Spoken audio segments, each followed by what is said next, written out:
हम सिर्फ सॉरी बोलने के लिए आए थे लाइव कि मैं अपने भाइयों से सॉरी बोल दूं। हम भाई सॉरी,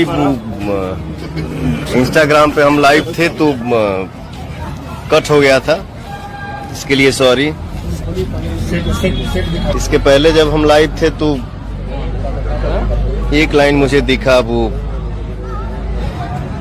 तो आज जो कुछ भी है आज, अरे भाई भाई भाई भाई भाई लाइव हो प्लीज।